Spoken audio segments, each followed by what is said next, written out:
Attorney Sheila Sison pinuna ang social media post ni Private Prosecutor Attorney Ligutan. Tinuligsa ni Defense Lead Counsel Attorney Sheila Sison ang social media post ni Prosecution Counsel Attorney Amando Ligutan kaugnay na naging palitan ni na Private Prosecutor Attorney Lorna Kapunan at Defense Lawyer Attorney Christine Ferrer tungkol sa paggamit ng misleading question sa cross-examination. Ayon kay Sison, hindi na angkop ang naturang post lalo na habang isinasagawa ang impeachment trial. Ipinaliwanag ni Sison na maaaring sabihin na ang naturang post ay hindi naman direktang tumalakay sa merits ng kaso at maaaring simpleng komento lamang tungkol sa kung ano ang maaari o hindi maaaring gawin sa cross-examination. Ngunit para kay Sison, maliwanag umano ang maaaring ipahiwatig ng naturang pahayag. Dahil dito, sinabi ni Sison na hindi niya ikinatuwa ang timing ng naturang post at itunuturing itong hindi magandang asa laban sa kapwa-abogado.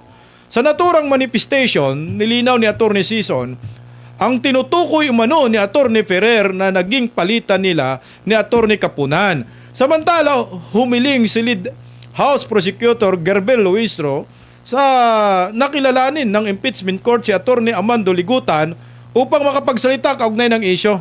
Gayunpaman, hindi pinagbigyan ni Presiding Officer Senator Francis Chis Escudero ang naturang motion. Pero baka sa Lunes pagsalitain si Ligutan, partner. Ang masasabi ninyo dito? Ito na nga yung sinasabi natin. Katulad nga nun, partner, nakita ko yan, partner, yung post na yan, nagawan na nga ng memes ng iba't ibang mga tao. At ito nga, yung mga artista pa, yung mga kakampi nila, partner, pinakalat na ito ng pinakalat at nangyari tuloy na para bagang itong si Attorney Ferrer walang alam. Naging Partner BMR, para makumpleto yung komento mo. Basahin natin yung post ni ni Amando Berheligutan na pinalaga ng defense. Ang sabi ni Amando, principle all lawyers and law students know by heart. Misleading questions are not allowed even on cross-examination. Pinost niya ito habang sa kalagitnaan ng impeachment trial, partner. Ayan Ito, partner, ito yung post na yon sinasabi ko yan, Nagawa na po nila ng kung ano-ano mga memes. Nagmula yan diyan sa Ligutan. At kinuha din ng mga mainstream media. Oo, nakinukuha din. Ginawa ng kwento, nagkaroon ng malisya, partner. Oo, malisyoso. Kaya nga mahalaga yan na dapat talaga sawayin yan. At ako dito kay Attorney Chis Escudero, wag niyo na ito pagbigyan na makapagsalita pa rito. Warningan na. Oo, bigyan na ito ng contempt mo na, partner. Oo, bakit kanyo makatarungan na diretsyo na ito warning or bigyan na ito gaganito ng sanksyon? Nakadamage na. Oo, kasi nga damage done na eh. Mabuti sana lahat mga nag-post, mariricall lahat yun. Kahit pa maricall yun, nangyari na, andun na, nakalat na yan. At yun na yung tatatak sa utak ng mga nakabasa, nakapanood, na maging masama ang impact nito laban dito kay Attorney Ferrer. Para bagang pinapalabas nila na itong si Attorney Ferrer, hindi alam ang pinagsasabi kung mga bata pa at itong kanyang kalaban, matandang hukluban na mahilig mag-adlib kung ano-ano mga pinagsasabi. Andyan pa yung spanking, papaluin parang sa puwet. papaluin pa, parang diba? Tapos nakaka-insulto. Partner. Nakaka-insulto, partner, kasi nga bagamat matanda na siya, abogado rin siya, abogado rin yung kanyang pinagsasabihan.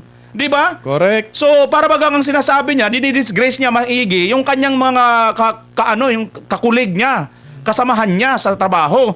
Hindi ito asal ngayon. Sisegundahan pa ni Attorney Ligutan. Ikaw, partner, asal yan, pero aso. Ito, wawarayin ko ito kasi, total, siya naman, di ba, magpapauso yan, bigla na magwawaray. Wawaray mo, i-translate mo rin. Wawarayin natin, Ano? Agidaw, kabayan nga Mr. Ligutan ayaw gad pagsugad siton. Kay iton nga imo mga kwan usahay bagaman pagkaka-interimis man iton sa imo kasitawo. Sa Tagalog. Ibig sabihin sa Tagalog, wag kang ganon Mr. Ligutan o Attorney Ligutan kasi ito parang pag ano mo ito insulto mo sa iyong kapwa abogado. Tama ka dyan, partner Buds. Tignan nyo, partner, ang daming beses na nagkamali ng pandinig si Lorna Kapunan, pati yung testigo nila, di ba? Ang daming beses niya kaya nililinaw nila. Tapos minsan lang nagkamali si Ferrer ng pandinig. Actually, nagkamali lang siya. Dahil ang pinag-uusapan nila, wag mo akong pakialaman. Oo. Punong-puno na si Ferrer eh. Akin to, cross ko to eh. Nag-cross-examine ako. Bakit mo ako pinakikialaman? Tapos sabi, hindi pa pwedeng magtanong kahit ba-cross ka eh, di ba? Oo. Sumasagot dun si, maaaring hindi na pick up. Nagkapatong-patong kasi. Nagkapatong-patong na. Yung banat ni na yung Kapunan. sinasabi na hindi pa pwede yung misleading question kahit nasa cross. Pwede. Oo. Ang nilinaw nga yun ni Season eh. Hindi yung misleading question. Leading. Yung leading question. Yun. Alam nyo po, para malinaw po sa inyo, iba po yung cross at saka yung direct. Direct Sa direct examination. po, hindi, dahil testigo nyo yan, hindi nyo pwedeng i-coach. Mhm. O sa madaling salita, yun po yung ginagamit na salita ng leading question. Pag sinabi po leading question, parang kino-coach mo yung witness mo. Mhm. Bawal yung leading question pagka direct, Direct. pag prosecution ka. Pero pag ikaw ay cross, pwede Pwede. yung lead. Lead. Yun yung sinasagot ni Ferrer. Oo. Bigla sila nag-react tapos na agad. Oo. Si Escudero Naka-Escudero dapat rin yun. eh. Si Escudero dapat yun. Ilinaw lang natin, Miss Ferrer. Ano ibig mo sabihin? Hindi pwede yung mislead? Oo. O leading? Yun lang yun. It's a matter of nagkakagulo. Ang ingay nila eh. Patong-patong eh. Patong-patong Meron na yun. pang parang tibom na doon sa likod ni Kapuna na sumisip. mga ganun. Ulitin mo, partner. Mga ganun eh. Abogado para yata yun. Abogado lahat yun. Abogado, tibom pala yun. Automatic yun eh. Automatic kasi yun na bilang abogado Ay, yun ganon? na alam nila yun. Alam nga naman hindi alam ni Ferrer yun. Correct. Alam niyo po ang ginagawa po nila ni Ligutan at saka ni Lorna Kapunan nang aasar. Lumang kaya sinasabi ni Chis Escudero yung generational gap. Mhm. Nakikita natin yung estilo ni Lorna Kapunan at saka ni Ligutan. Malayo, partner. Dito sa mga estilo ng mga bata. Oo. Sa mga bata kasi precise kung ano yung totoo. Eto mga to, hinihintay ka nilang, nililito ka nila. Once na may nasabi ka dahil sa panlilito nila, Nag-adlib. parang ganun ka. Sinabi mo yan. Sinabi mo yan, oo. Biglang papasok. Bigla ka nilang babanatan tapos na. Yung word na spanking, Ikaw- partner, gumamit Correct. din yun. No? Biruin mo yun, sasabihin mo na papaluin mo sa puwet si Nilitsuran mo. lelecturean kita. Oo. Meron pang isa yung yun nga yung makikialam siya. Hindi po pwede ang ginagawa mo. Cross po ako, hayaan nyo ako mag-cross. Bakit mo yung ginagamit? Di ba sabi ko, eto na gamit. Parang Correct. ganun. Oo. Buwat nung nagsimula, tumayo pa lang si Ferrer, inaasar na siya. Alam niyo yung ibig sabihin? Nilinaw po ni Season, hindi po misleading yung sinabi ni Ferrer Leading. na estudyante nga ng law eh.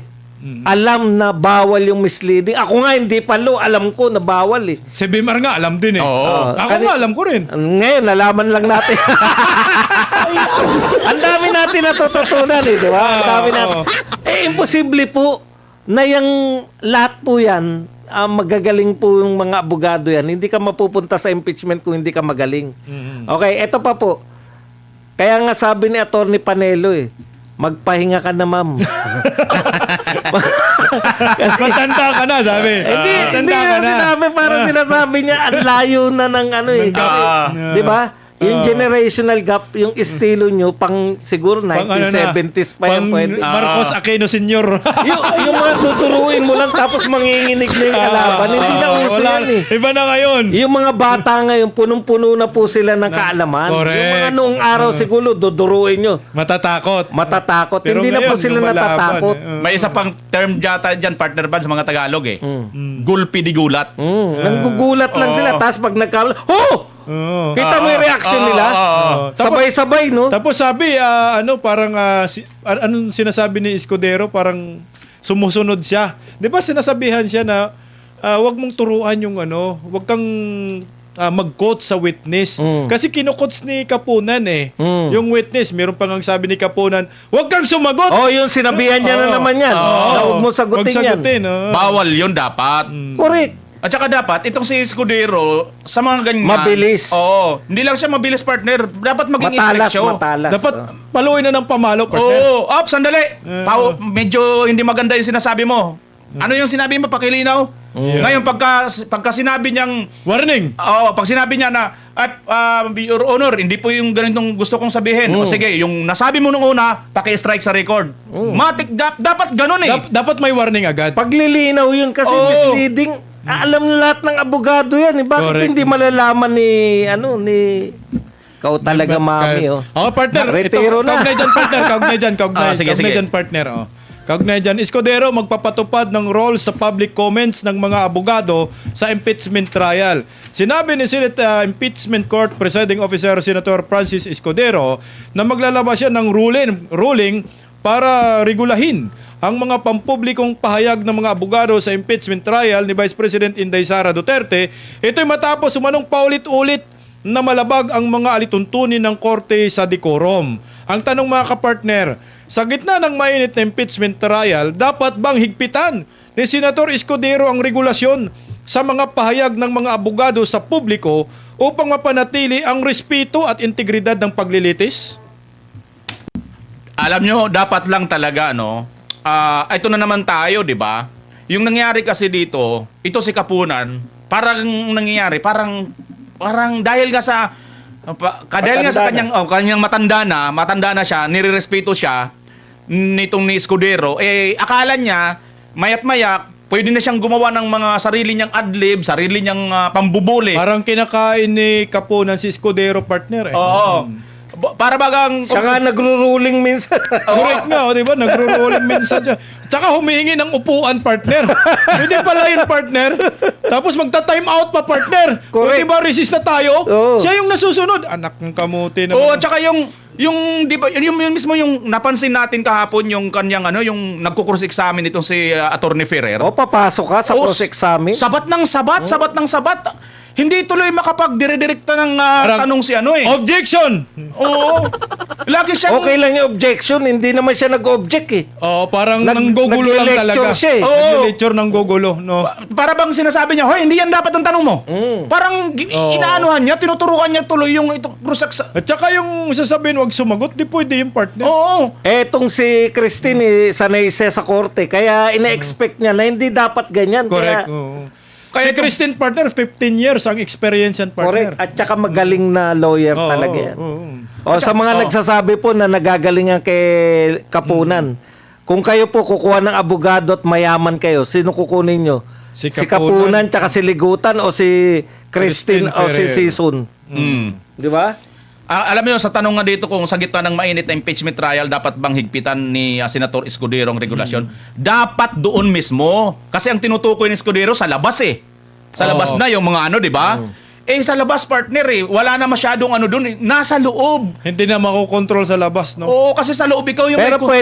pwedeng kontrolin yun. Bawal yung mga tagaloob. O, yung mga lead counsel. Kaya nga ganyan. yung sabi ni Escudero dyan, wag kayo kung kasama kayo dito. Wag kayo iba magpo-post. yung dapat yung spokes nyo. Paano yan? Sabi ni Ligutan, ayaw daw niya burahin at saka manindigan daw siya. Partner. Matigas talaga ulo nila. Waray ubo. Yun talaga ang patunay.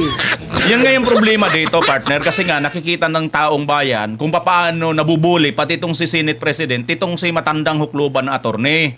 Kasi kung tutusin, yun nga lang yung pagsabi niya, "Hoy, wag mong sagutin." Ano yun? Bata? Oo. Ano yun? Saka dapat yun, pinatitigil niya na yun. Tingnan mo, partner, ano bang profesyon ni Kapunan? Itong si Attorney Christine Ferrer, partner, certified public accountant pa, Correct. abogada pa, partner. Kaya alam niya yung ginagawa ng audit kuha, partner. Oo.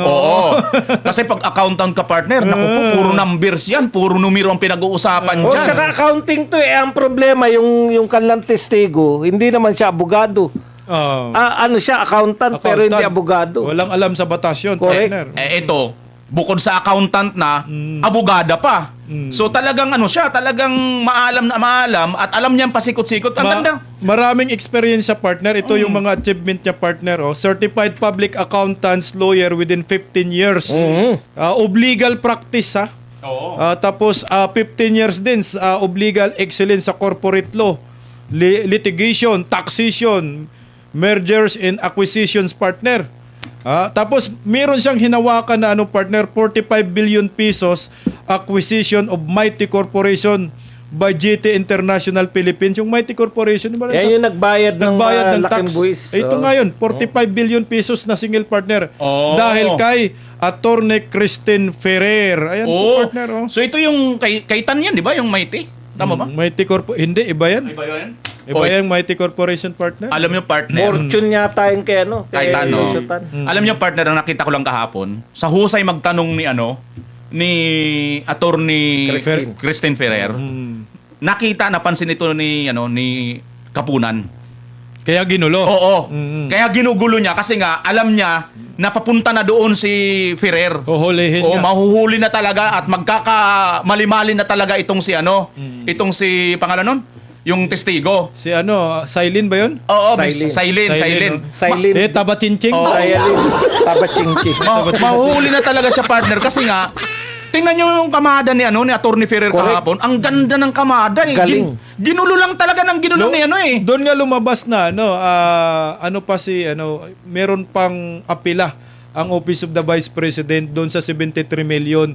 Meron pang motion for reconsideration at hindi penal pang desisyon ng COA. At saka, basta sa mga kababayan natin nakikinig, ito po ang napatunayan. Yung 11 days, wala na yan. Ang tagal nilang inalagaan yan. Hindi po illegal yan. Correct. Yung pag-alias po ng may regrespiatos, wala hindi na po rin yan. yun. Oo. So wala na po talaga silang kaso dapat Ito lang talagang testigo na to ang matigas Ang sinasabi niya, ang pinagtatalo nila, wala na tayo oras pa. Wala partner. 1 minute. Tapusin ko na lang. 1 minute na lang. Ang sinasabi lang nito, pinagtatalunan lang nila ni Christine kung dapat ba bilang bago mo bigyan ng pabuya, kinakailangan may mahuli ka muna. 'Di ba? Mahuli na naganap muna yung krimen. At ang ayaw tanggapin, palibasa hindi abogado, yung testigo, ayaw niyang tanggapin na yung na-prevent mo yung crime Correct. ay tagumpay. Yes. Dapat yan tagumpay talaga. Correct. Dapat may reward. Yun nga yun yung sinasabi ni Christine. Kaya ang Christine. linaw sa atin nun Oo. Ano ba ang pagkakamali? Dahil lang sinabi niya, may reward lang kung may nahuli. Na-prevent mo nga. Na-prevent nga. Isa pang pagtatalo. Dalawa lang na lang yung pinagtatalunan dapat ba na OR yung hinahanap mo kung confidential? Sino nagdedetermine nun? Kayo o yung agency? Dapat agency, sabi ni Christine. Oo. Samantalang ito, pinalalabas niya. Hindi. Sarili hindi lang niya yun. Sarili niya lang yun. Dahil wala dun sa tinatawag nilang circular JC, parang JC. Joint circular. Wala dun yung kinakailangan OR. Correct. Oo. So parehong wala dun yun. Correct. Wala yung reward kung may nahuli lang o naisagawa yung krimen at nahuli mo. O hindi sinasabi ron na prevention ay hindi pwedeng bigyan ng reward.